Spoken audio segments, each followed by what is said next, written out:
Alex Kruger, who I frequently quote, who is himself from Argentina, said, "Milei is neither good nor bad. He is different. And for Argentina, different means good." Welcome back to The Breakdown with me, NLW. It's a daily podcast on macro, Bitcoin, and the big picture power shifts remaking our world. What's going on, guys? It is Tuesday, August 15th, and today we are talking about the Argentinian presidential candidate who is a pro-Bitcoin candidate. Before we get into that, however, if you are enjoying The Breakdown, please go subscribe to it, give it a rating, give it a review, or if you want to dive deeper into the conversation, come join us on the Breakers Discord. You can find a link in the show notes or go to bit.ly/breakdownpod. Hello, friends. Welcome back.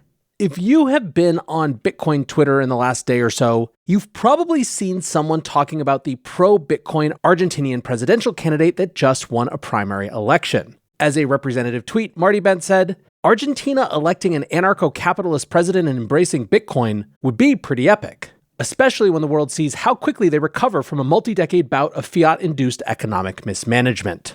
Now, this is indeed a really interesting development. However, it can be very easy, all too easy, frankly, for Bitcoiners or crypto advocates to get so excited about a politician from somewhere else sharing our views on those particular topics that we fail A, to see the politician for their full set of policies and beliefs, or B, fail to put it in the context of what's actually happening in the place that politician has emerged. I think both of those things are extremely important, and so today what we're going to do is just a little bit, a very, very superficial background on Argentina, its recent economic turmoil, and of course the candidate in question, Javier Milei.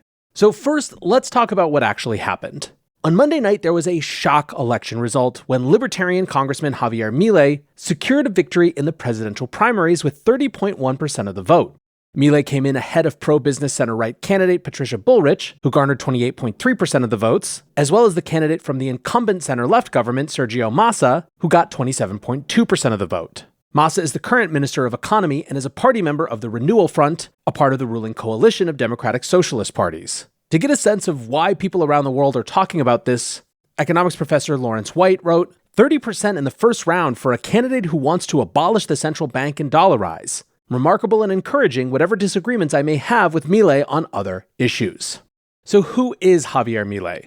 Well, he's a relative newcomer to Argentine politics. He was a founding figure in the Libertarian Coalition, which was formed in 2018. The party's power base is centered on the capital of Buenos Aires, but they are far from a dominant political faction. The party had a glimmer of success during the 2021 elections, obtaining a parliamentary seat for Milei.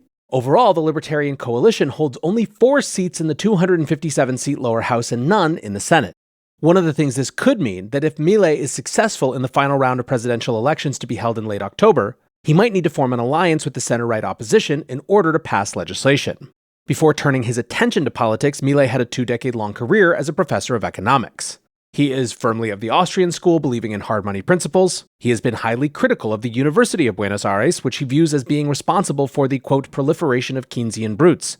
Outside of economics, he is extremely socially conservative. He's put forward opinions, for example, around the extreme restriction of abortion, unrestricted civilian access to firearms, and climate change denial. Now, one of the things that you'll note if you've spent any time with Western press characterizations of Milei is that he gets compared to other right-wing populists like Trump and Bolsonaro quite a bit. In fact, most of the American coverage of him includes some phrase like Trump-loving or Trump-admiring literally in the title of the article. What's important to note is that his political communication is significantly more focused on economic issues than those social beliefs. Indeed, his election campaign has centered on the economics of Argentina. During rallies, he has called for a massive reduction of government spending, formal dollarization, and the abolition of the central bank. He's also come out as a fierce advocate for Bitcoin as an answer to the control imposed by central banks over the money supply. However, before we go deeper into the Bitcoin dimension of this story, let's talk a little bit about the larger context. The Wall Street Journal characterized Milei's victory as a middle-class revolt, and it's pretty hard to argue with that point. Milei outperformed both the center-right opposition candidate as well as the center-left candidate from the incumbent government. Indeed, his victory in this preliminary stage of the elections is being viewed as a rejection of career politicians and the ruling class in Argentina. Current ruling party is part of a coalition of Peronist Democratic Socialist parties which have carried forward the political ideals of post-World War II President Juan Perón. While obviously the political history of an entire country is way out of depth for this show, at a very high Wikipedia-style level, Peronist presidents have been successfully elected in 10 of the last 13 elections in which they have been allowed to run, and so in that way definitely represent the entrenched incumbents in Argentina. Their ideology features things like nationalization of industry, strong government-supported labor unionization, and a hefty dose of social welfare. However, this ideology has been increasingly on the outs over recent years. For example, between 2015 and 2019, Mauricio Macri from the opposing center-right party, the Republican Proposal, held the presidency. In 2021, the Peronist coalition lost their majority in the Senate for the first time in 40 years, leaving the party impotent to pass legislation in their own right. Now, Milei's surprise victory on Monday could represent the final collapse of power for both of the major political coalitions in Argentina. Pre-election polling had the dark horse candidate finishing in third place behind the more established party figures, but was obviously way off. Now, part of why there's been such a political shift is that Argentina is going on 25 years of economic dysfunction.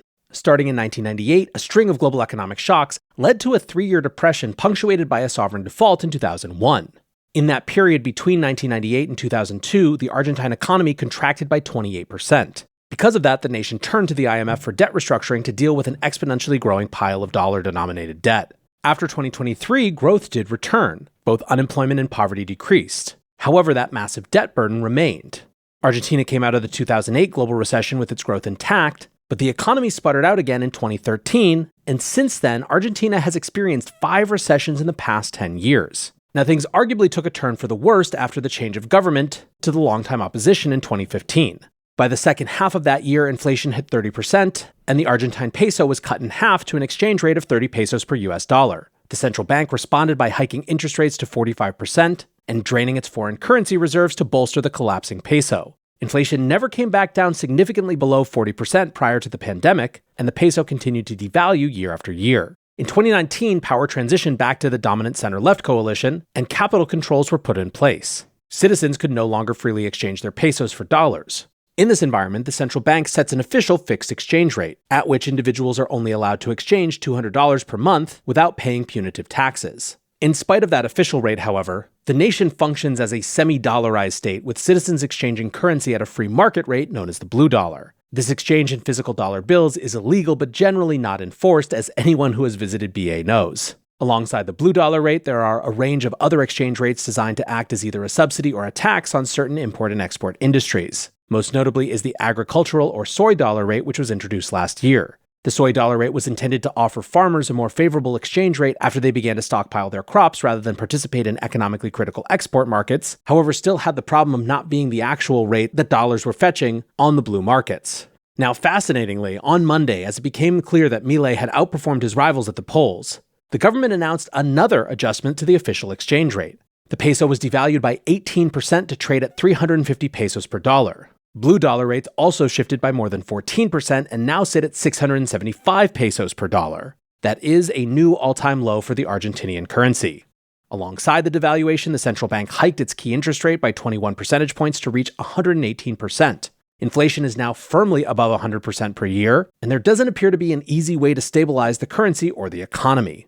Now, the devaluation is being blamed on an economic meltdown in reaction to the election. Alejo Costa, the chief Argentinian strategist at BTG Pactual and BA, said, "Investors like Milei's economic message, but fear the execution and institutional risk, considering his lack of power in Congress and aggressive style." Now, one concern is that Milei or any other president will have their work cut out for them.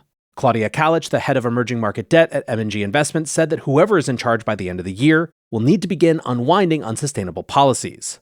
And ultimately, this is what makes Milei's success at the polls start to make more sense.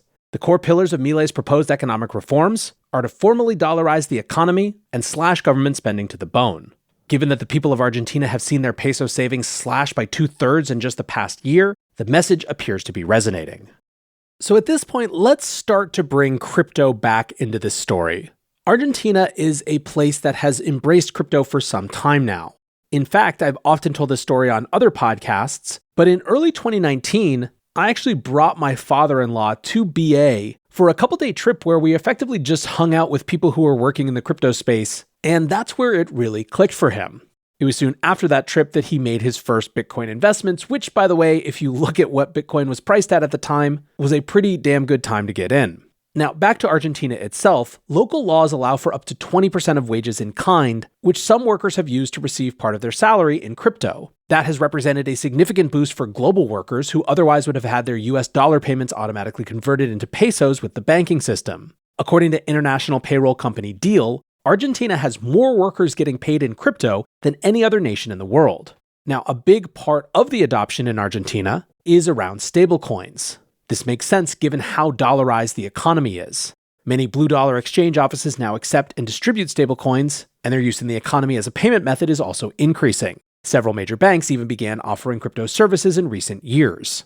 Now, perhaps because of all of this, the amplified adoption of crypto in Argentina has alarmed the IMF. Since 2020, the government has been seeking IMF assistance in restructuring its debt, but negotiations have been painfully difficult. The IMF has insisted on a range of economic reforms and austerity measures, but a lack of a parliamentary majority made it difficult for the government to make a firm commitment. In March 2022, the government signed a letter of intent with the IMF on a loan of $45 billion, and one of the terms of the agreement was that the central bank would discourage the adoption of crypto in Argentina in order to quell, quote, money laundering, informality, and disintermediation. This was, of course, the IMF's very own Operation Chokepoint Argentina, and despite there being no formal policy, multiple major banks suddenly shut down their crypto services. Now, $5.4 billion of the IMF loan was distributed to Argentina earlier this year, but with elections and potentially a change in government coming, it's not clear when the balance of the loan will be paid out.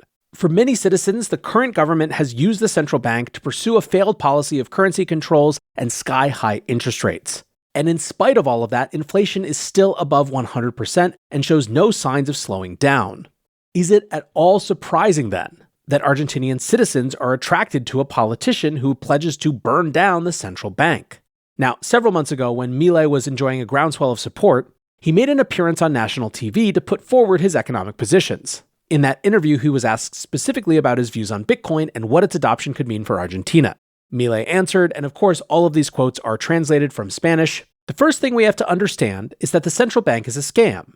It is a mechanism by which politicians cheat the good people with the inflation tax. What Bitcoin is representing is the return of money to its original creator, the private sector. Money is a private invention. In order to be used to solve problems, for example in a bartering economy, the double coincidence of wants and indivisibility. Then paper money appears in order to solve portability. And then that evolved, and the currencies that the people chose were silver for small transactions and gold for bigger ones. Then, because back then it was very dangerous to move the gold, people used to deposit the gold and get in exchange a receipt. Then in the year 1445, in the First Genovese Congress, the states appropriated the exclusivity to issue the money.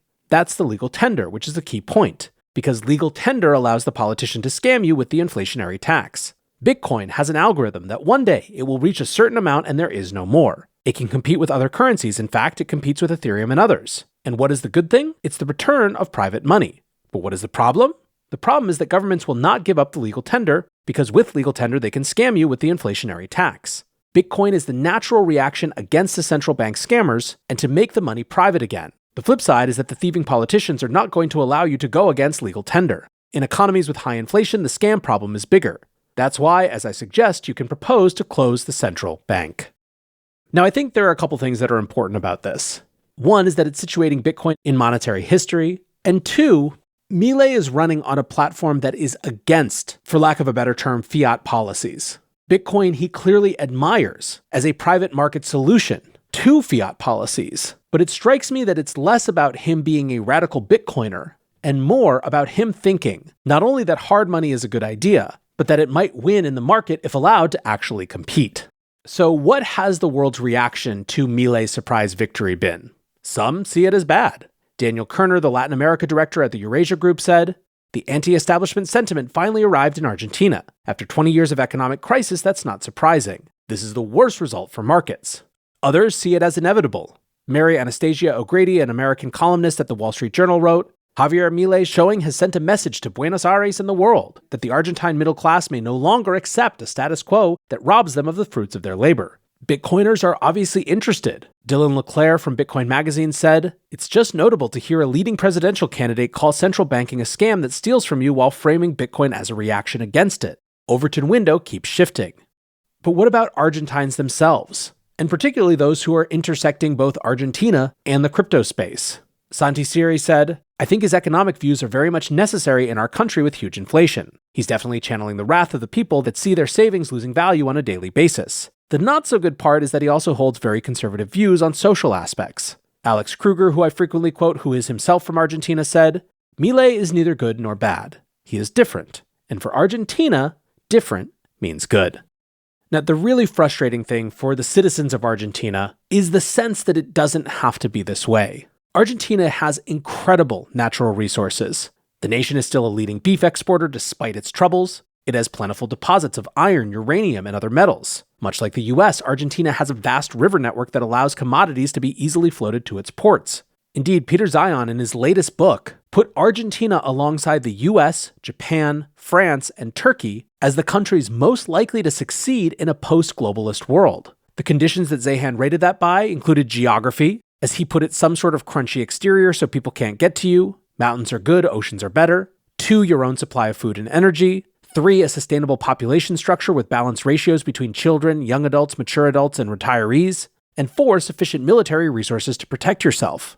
Argentina has all of those things. In fact, for many, it feels like they have everything they need to be a successful economy other than a functioning political class. That's why Milei's pitch is so appealing. Alex Kruger nailed it. He is different, and for Argentina, different means good. Now, of course, should Milei go on to win, he will have a hell of a task in front of him. But the story here is big. It's certainly bigger than Milei just being a Trump acolyte, and it's even bigger than Bitcoin. It's about a global pattern of upheaval and change, taking place under very different circumstances than previous disruptive moments. And it will certainly be very interesting to see how it all plays out. Anyways, guys, that is going to do it for today's episode. Hopefully this gives you a better context, a better, broader understanding of the environment into which Milei is coming. Apologies in advance to any of my Argentinian friends and listeners for facts that I have gotten wrong or misemphases that I have made, but hopefully on net, this was still more valuable than having it not exist. Until next time, guys, be safe and take care of each other. Peace.